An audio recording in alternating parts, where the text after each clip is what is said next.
Hi, Cozy Adventures.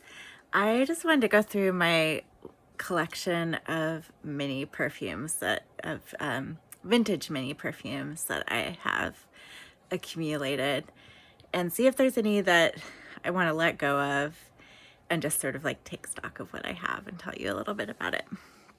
So, I will start with the ambery vanillas. They're probably the ones that I like the most, that are like the most kind of immediately my taste.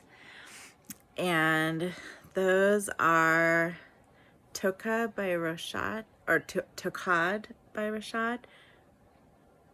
Is that right?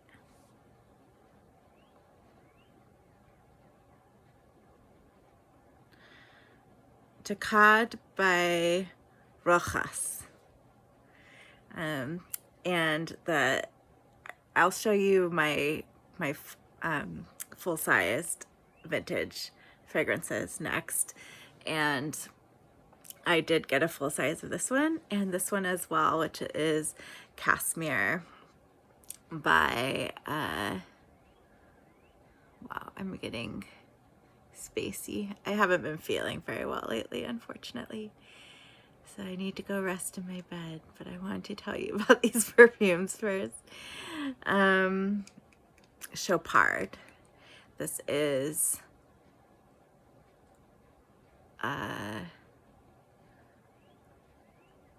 did I already say it? This is what's the word?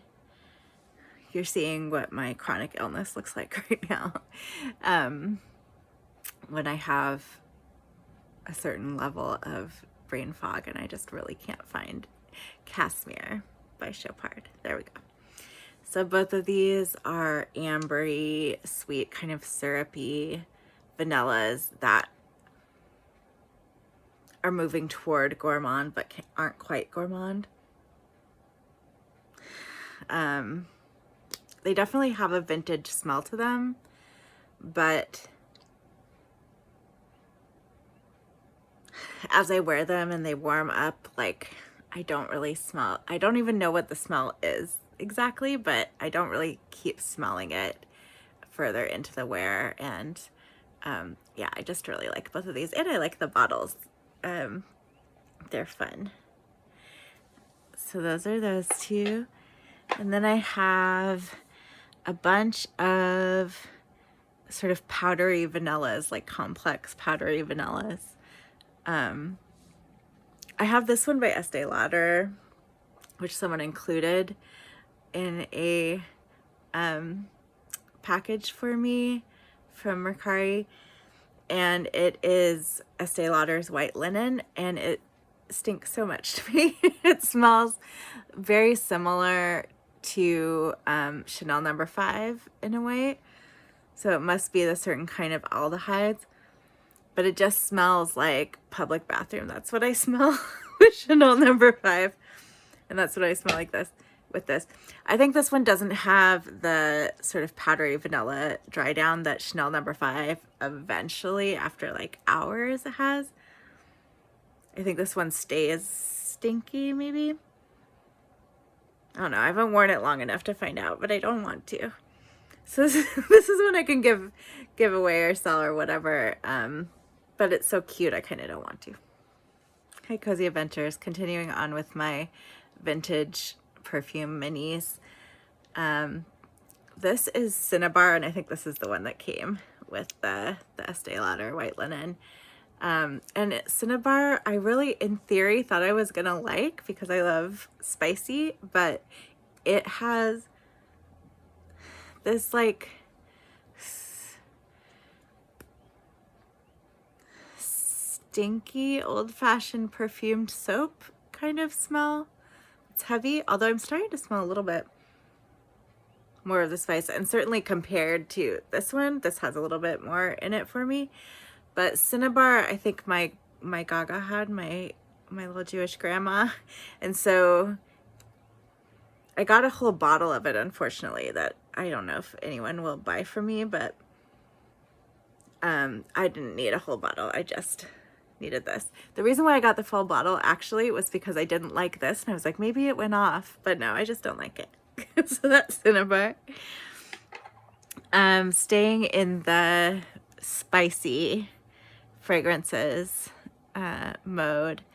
Let's see. I have Taboo. I have Obsession for Men and for Women. I have Cinnabar, or not Cinnabar. We just talked about Cinnabar. I have Dune. Isn't that cute? That's so pretty. And then there's a couple like patchouli spicy ones. Oh, I have this Passion from Elizabeth Taylor, which I would say is spicy. And then I have one that's like a modern spicy, which is the Versace Crystal Noir. And I think this is probably 2006 or 2005. It's like just 20 years ago, kind of vintage. But this is one of my faves. So let's see. Taboo. I got a full bottle of Taboo after getting this one because I liked it, but the new formulation just smells like dusty to me. And the vintage one,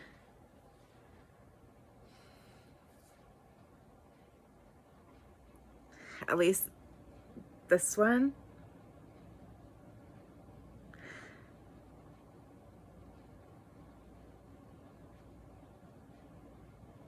it has a lot more sweetness. It's got that kind of Coca-Cola, sexy Coca-Cola, sexy root beer kind of thing that I like, where there has to be a little bit of sweet syrupiness.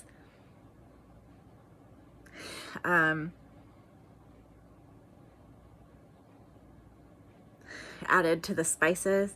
And I think the new formulation just smells like this dusty spicy without the syrupy, which I don't like as much. So that's Taboo. And this was, I guess, originally made for like if you were making a perfume for prostitutes, what would it be like? This is what it was. There's something really familiar. Like I kind of remember smelling this around spaces I was in the 90s. Hi, Cozy Adventures. I'm continuing on with my vintage mini fragrance collection. And now I have Obsession for Men and for Women. And I like both of them.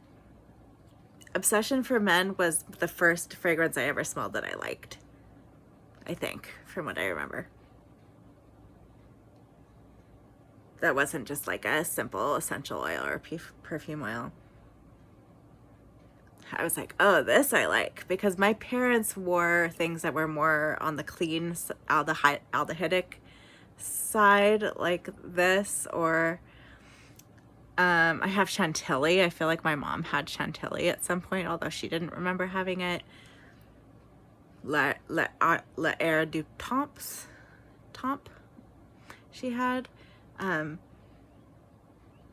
my dad had these, like, to me they smell like musky and sour and like bathroom smell in a bad way. Not like not so much like pee or poo, although a little bit maybe pee like it reminds me of. But yeah, Obsession's the opposite. Obsession is warm and spicy. I could do a deeper dive on like the differences between the men and women. I think the women one has more citrus in it.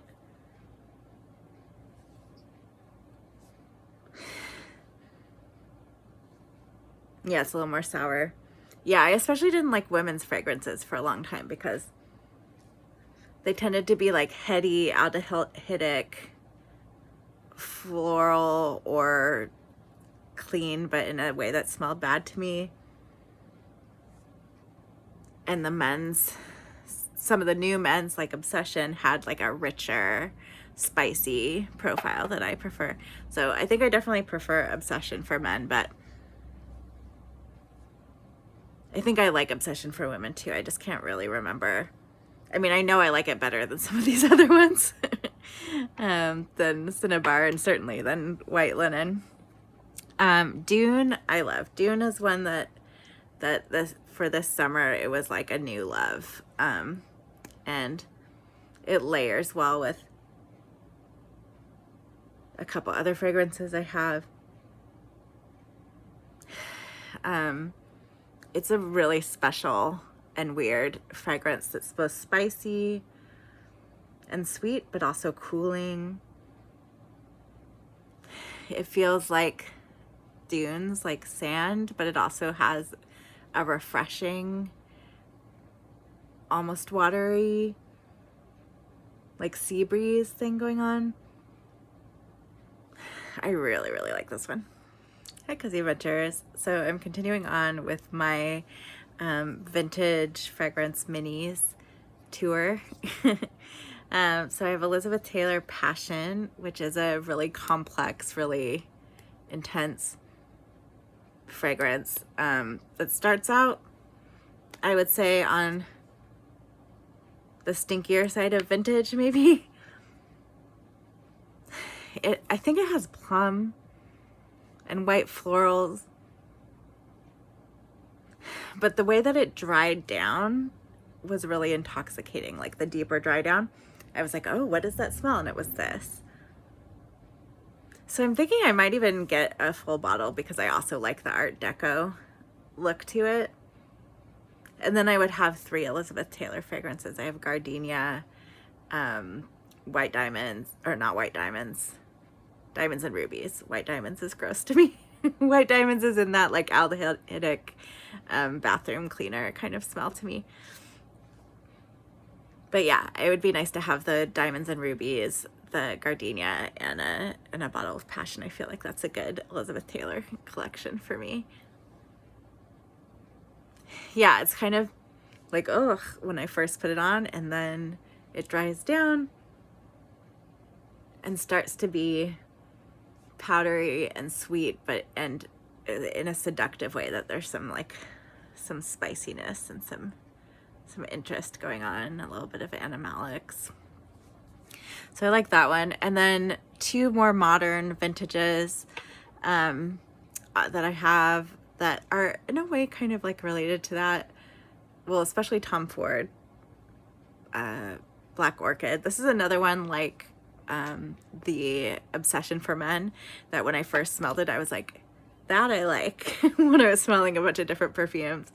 So it does have a patchouli that, at least in the summer, kind of annoys me. It just lasts too long. It also reminds me a little bit of the original Dior Poison. Like, I feel like Passion, this, and Dior Poison have similar, like, sort of intensity and density. Out of the 3, this is probably my favorite, though, and I would like a full bottle of it. And then Versace Crystal Noir, the spiciness in this one is ginger, but it's a much lighter, more modern, musky but sweet fragrance. I really, really love this one. Oh, and then another one that's like on the dark patchouli vibe is Paloma Picasso, and this one I have not been able to enjoy yet. Let's see, I'll talk about this in a sec. So continuing on with my vintage mini fragrance collection, this is Paloma Picasso. I really remember the images of the campaign, the advertising campaign for it, and right now it just smells like stinky old perfume to me. I think it's the kind of patchouli that's in it. It just doesn't register to me as something good smelling. It registers as just like intensely department store perfumey from the 80s and 90s. So I'm curious to see if that ever changes. I think I'll keep it just because it sort of signifying that time so much to me, but I don't like it currently. And then I have Shalimar EDT, and I was like, I don't smell the vanilla on this, and I think it just has way less of the vanilla. and also maybe it's old and the top notes have dissipated, that maybe would have made it a little bit more attractive. So I was sort of like, this smells like stinky old perfume to me. But when I got a new formulation of it, I could smell the vanilla and I was like, oh, okay. So that's Shalimar. Yeah, with the new one, I can smell the citrus on the top. There's no citrus left in the EDT. And this one is the EDP. So it also might be, and I think looking it up, the EDT is less sweet. Less of a sweet, full-bodied scent. So yeah, can't tell you how much it's because this is new formulation and how much it's because it's just a newer bottle. But this one I actually do smell the vanilla powdery aspect. And the rest of the ones I want to talk about are all vanilla powdery. I've got Bella Versailles, Michael Jackson's fave. This one really grew on me. Like I really got to know these vintage fragrances that kind of like bowl me over at first, and then you go on a whole journey with them and sort of smell the different things that come up. So it's a complex smell. It has intense animalics, but it also is an intensely sweet, powdery, vanillic smell that I think has an intoxicating element to it. So that's Bella Versailles. People talk about it being opulent. I like that word. This is the Diamonds and Rubies by Elizabeth Taylor. This is also a complex powdery vanilla. I have Chantilly. This one is like a more easygoing Shalimar. It's also turns into a powdery vanilla, but yeah, it's smoother. Chantilly, but it does have that leathery note. But yeah, a much more subtle leathery note than Shalimar, which I didn't tell you before has a leathery note, but it does, and I think that's part of what I didn't like about it originally. And this one I don't know as well yet. It's Soleil Grande Soleil by Fragonard. I think it has tuberose. And the next one, the last one also has tuberose. Yeah, this one's a sweeter vanilla, less over the top intense, with different notes that can become off-putting and a little more easy wear. Organza by Givenchy.